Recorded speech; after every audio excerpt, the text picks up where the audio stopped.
Hi, everyone. This is session 10 of the Reignite Learning System training.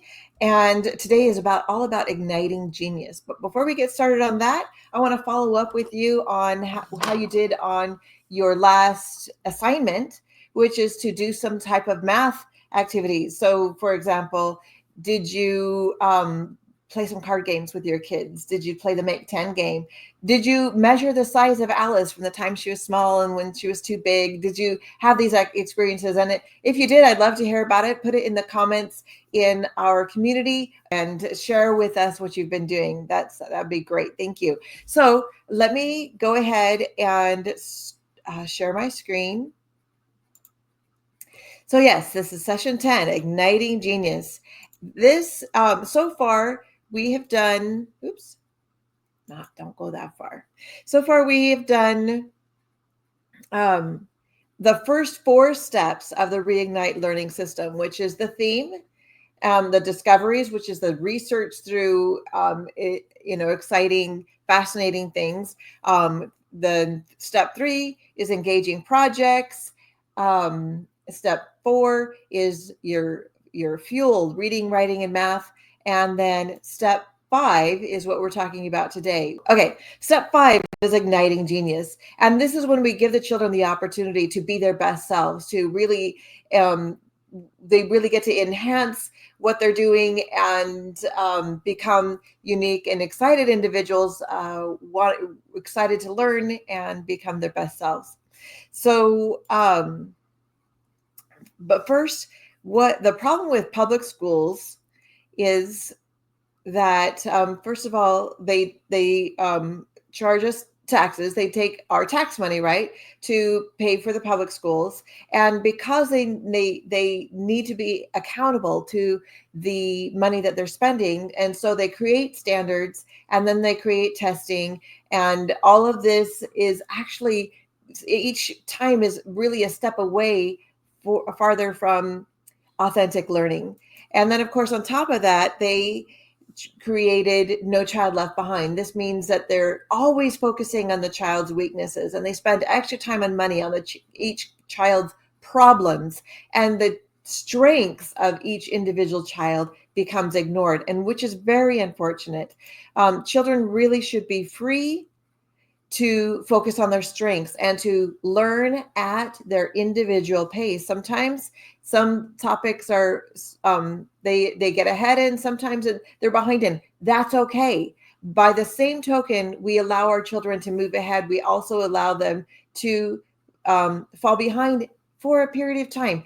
It happens, but when we focus on their strengths, when they're learning within their capabilities and the things that they are actually really good at, those things, those pesky weaknesses, they will come.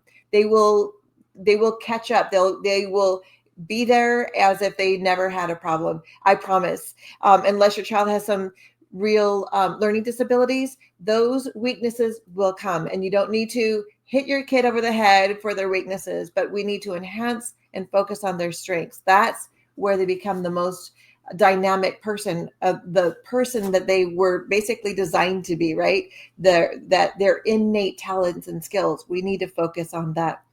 So, free to learn at their pace.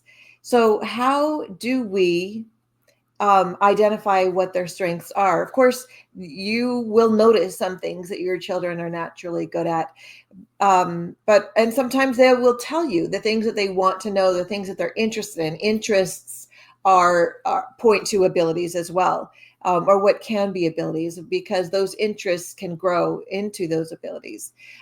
Also notice the things that your child complains about. That might seem like a weird one, but if your child complains that a person is singing off pitch, that's because they've got good pitch. If they know how to hear those things, and they could probably sing and those things, or identify it on an instrument, that's a strength that they have. Not everyone can recognize when somebody's off pitch. So, and along those same lines, if a child complains about a certain design, or whatever it might be, those things actually point to and give you clues to what your child's strengths are. And of course, we recognize strengths in all intelligences. The theory of multiple intelligences is that people have many types of intelligence, and not just academic intelligences, but body smart as in they're athletes, or people smart as in they're good with people. Word smart, we know. Logic smart is like math strengths. There's nature smart, which people who connect with nature really well. There's self smart, which is knowing yourself and being confident, right?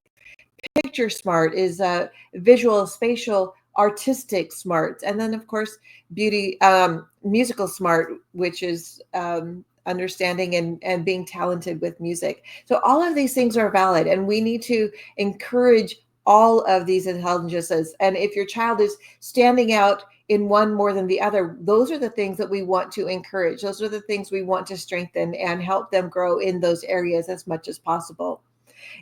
Even to the point of allowing other intelligences to fall behind, right? Because we allow that so that they can learn within their strengths. We also want to encourage our children to have breadth, both breadth and depth. This means that they have a wide knowledge in many things. And this is not a very deep knowledge, though. It's just a little bit, knowing a little bit about a lot of things gives breadth. And then we want them to have depth. And that's where they're focusing on one or a few things that they're interested in and that they're excited about and they want to know more about. That's where their genius really comes in. Both of these things are valuable, breadth and depth. And somebody who has both breadth and depth is a very valuable person in a workplace, because they have a little bit of knowledge about a lot of things, and they know how to dive down deep and get into those deeper things that set them apart, and have those strengths, those talents that will make them more of an interesting person.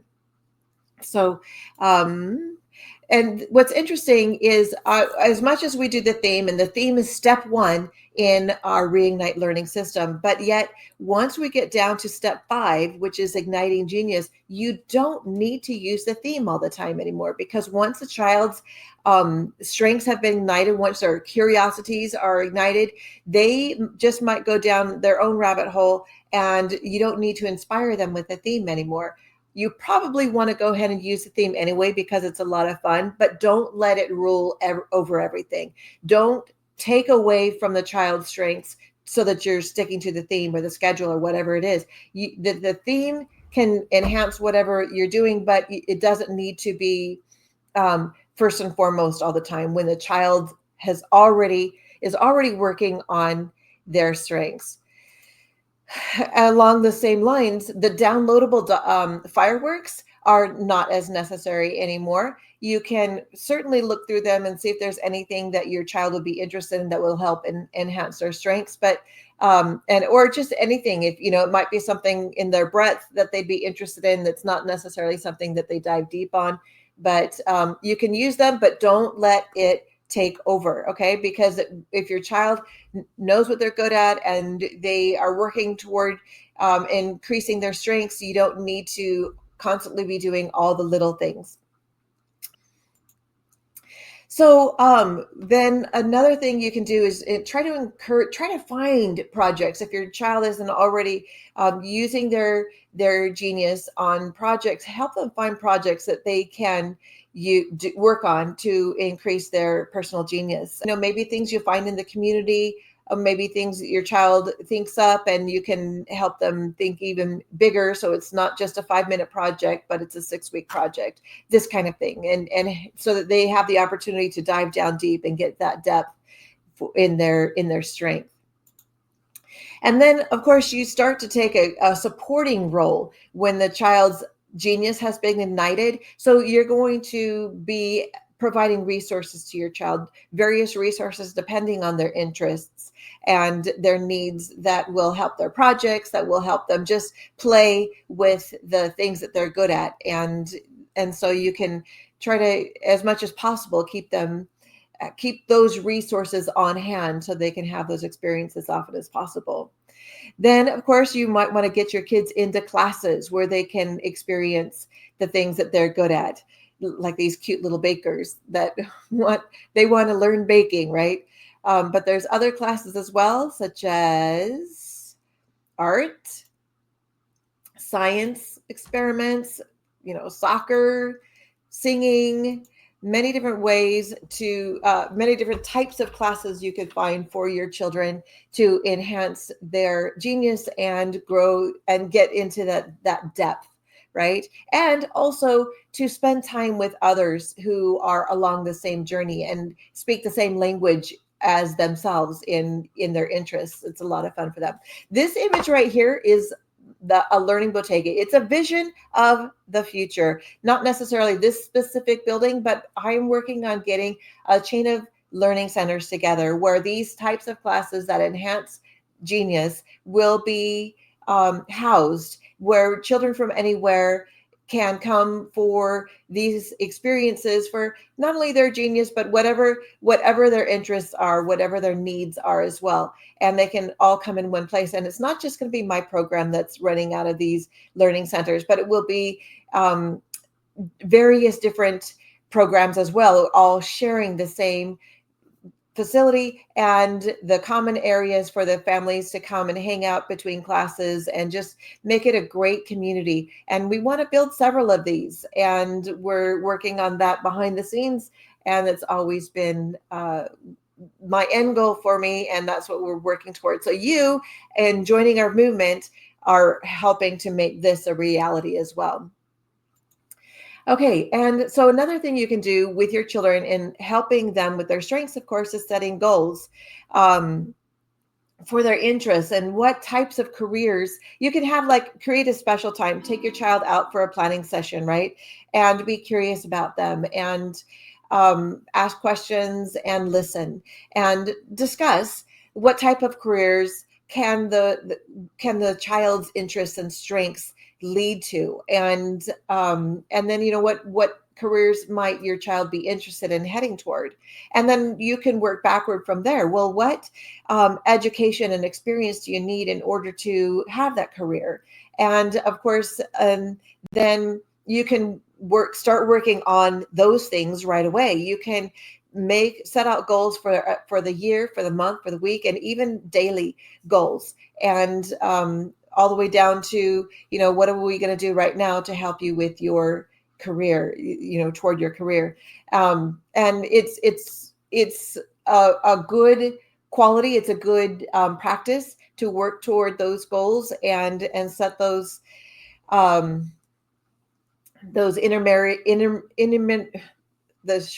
goals along the way. So, but I want you to know that things change. You might have had a wonderful session with your child and get everything set up and all the goals in place. And all of a sudden, the very next week, your child is like, I don't want dinosaurs anymore. I don't want to be a paleontologist. I want to be an astronaut. And then all of a sudden, it's a whole different thing. Now, I want you to know that time that you spent making those plans is not wasted. And any time that you spend working toward your child being a paleontologist is not wasted, because that becomes part of the breadth, right? Knowledge is knowledge. It doesn't harm in any way. Not only that, but there are times when it might seem completely opposite, where a child has a paleontologist interest and it turns into an astronaut interest. You might be surprised at how those two interests could actually come together at some point, where maybe from space somebody is observing what's down on Earth and is able to track some dinosaurs, or who knows what it is. But the thing is it's never wasted. These things could come together. I have examples of where, like, for example, my husband, he's an insurance agent, but he has he loves comedy. He loves being funny and making people laugh. And so he actually combined those two things, and he created what he calls a humorous guide, where clients will download this guide, and it's full of just these silly little quirky things that he puts in there. But it helps him sell insurance, and his sales went up after he started putting humor into something that's usually very boring and stuffy. but it helps, right? So you never know what's going to come together. So don't worry about things changing. Go with it. And and of course you could have more than one career at a time that you're working toward, because you never know how things might end up. But my point is, things change, and that's okay. Roll with it. Experience is experience, and learning is learning, and it's all part of all the wonderful things that your children get to do. So I want to share a couple stories for a couple of my kids and some of the deep dives that they went into. What is a kris? It's this sword. One of my kids, well, we were studying Southeast Asia at the time, and we had a book from the library that had a small sidebar in it that talked about a kris sword. And he was really interested in it. And he started studying more about the kris. And he learned the cultural background to the kris and how it's made. It was just a very fascinating instrument. But then his curiosity didn't stop there. He actually started studying weapons from all over the world. And then, of course, so many of these weapons are connected to their cultures and their traditions, and the wars that they fought, and how the changing weaponry interacted with how the wars were won and lost, and these kinds of things. He went for a deep dive. It lasted, I think, about a year, where he was just studying all these different weapons. And by the time he was satisfied with that curiosity, he knew he could identify a weapon, where it comes from, and the background of it, and all of this together. It was really cool. He probably doesn't know all of this anymore, because he was a kid at the time, but it wasn't wasted. It was still learning is learning, and that was a good experience for him. Another one of my kids had a deep interest in Minecraft, and for years was encouraging me to do a Minecraft theme for an entire year. And I put it off because I thought, Minecraft, yes, there's a lot of great stuff in Minecraft that we could integrate into a learning experience, but it just didn't feel like enough. So, but then after a while, I thought, you know what? Well, we could do a theme where it's Minecraft. It's American history through Minecraft. And that's what we did. And so this child of mine was 15 at the time. And he built complete worlds in Minecraft. And our students would come online, and they would fight the redcoats, and they helped fight the Revolutionary War, and they were there at the Constitutional Convention and creating the Constitution for our country, and all of these experiences experienced through Minecraft. And this was all his doing. I'm not like a genius at Minecraft. He is. And his artistry came out, and just a lot of really good things came out. And this is what he did through his teen years. And it was just a wonderful experience. And again, knowledge is knowledge. And he got to also, because that went so well, we started doing the Minecraft classes for every theme that we did after that for a few years. And so he got to using the information that we had created for our children, our students to learn over the years. He was also learning that along with them, and because he was building it into the Minecraft and the worlds and the experiences that the kids would have when they came into the game. So it was a wonderful experience and a great way for him to spend his teen years. But anyway, you got this. This is an awesome opportunity for you to let your child be their best self, for them to just really dive deep and do those things that are going to make them unique and special and happy, because they are living the person. They're being the person that they were designed to be. They're not focusing on their weaknesses. They're focusing on their strengths. They feel good about themselves. You're happy for them. It's a wonderful experience. So I'm looking forward to all the things that you do with your children, and let us know how that goes. We have the Genius topic in our community. Go ahead and drop in there. Let us know what your child is focusing on, even if it's just for a week or two. I want to hear it, and the deep dives that your children are getting into. So I'm excited to see what you do with that. Let me remove that. And so that's it for today. Your assignment is to do a 6-week project with your child. Let them do a deep dive into something that he or she is interested in. Let them do something that they enjoy. If they don't have something, if you haven't identified something in specific, if you want to use a theme, of course, we're doing the Alice in Wonderland theme for this training. So perhaps you'd like to help your children create a wonderland in your home, maybe in their bedroom, where they dress the entire bedroom up as if they were very small, as if they were, they were the size of a mushroom. And so you can create, I don't know, blades of grass, flowers, things that are gigantic, and dress the entire room up like that. Let your children take the lead in this and use whatever genius they have that and their creativity, and let them build this out and just have fun with it. All right, so that's it for today. The next topic is session 11 is on celebrating, because we love to celebrate all the successes, and so we'll talk about that in the next session, and I look forward to seeing you then. Okay, bye.